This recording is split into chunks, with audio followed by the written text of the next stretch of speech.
ونتابع الكرة العالية ترسل للأمام والرأسية ممكن أن تكون حاضرة، ولكن إبعاد للكرة وحكم المباراة يشير لوجود خطأ خطأ خطأ خطأ خطأ. أوباري هو يشاهد وكذلك نحن نشاهد، ولكن القرار ممكن يعني حكم المباراة يحتسب ركلة جزاء أو يبقى على نفس القرار أو ماذا. حكم المباراة يقول ركلة جزاء لديالة ديالة كولينز أوباري أوباري أوباري الله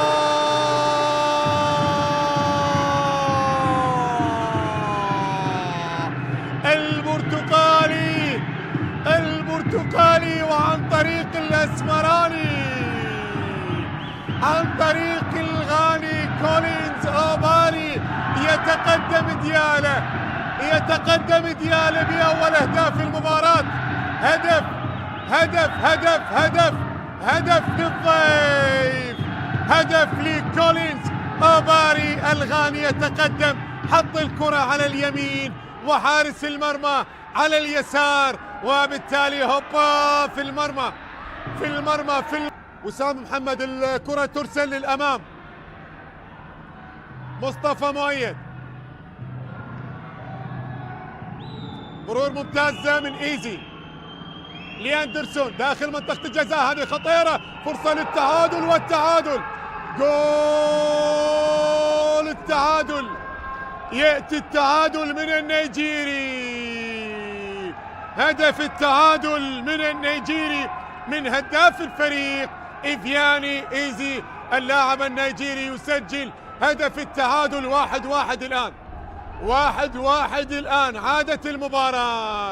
عادت المباراة إلى نقطة البداية، ولكنها ليست سلبية بل إيجابية بهدف مقابل هدف. هداف الفريق يسجل، اللاعب اللي يسجل في مرمى الميناء ودهوك وأربيل والقرمة والحدود يسجل من خلال هذه المباراة ويصل بفريق الكرخ. الكناري يسجل، الكناري يعود للمباراة قبل على عباس ب9 أهداف. اليوم إيزي يصل للهدف السادس، بينما هنا الكرة فيها إبعاد، مطالبة بخطأ، هناك ربما بطاقة فريقه السابق المباراة الأولى مع الكناري. جول ثاني، هدف ثاني للكناري، هدف ثاني للكرخ عن طريق بنيامين أكور. يتقدم ويسدد الكرة، وبالتالي مرت على حارس المرمى ليتقدم الكرخ بهدف ثاني، هدفين مقابل هدف واحد، وبالتالي الكرة شوف مرر لفريق ديالة على الكرخ بهدفين مقابل هدف واحد. في يومها علي عبد الله لاعب الممتاز مع فريق ديالة سجل هدف من خلال تلك المباراة، وسجل معاه كذلك، بينما كرة خطيرة.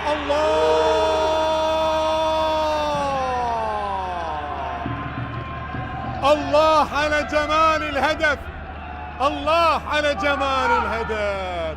جول ثالث جميل وممتاز، هدف ثالث جميل يسجل للكناري، يسجل عن طريق بنيامين أكور النيجيري، يظهر للمرة الثانية من خلال هذه المباراة ويسجل هدف جميل ويسجل هدف رائع. وبالتالي هذه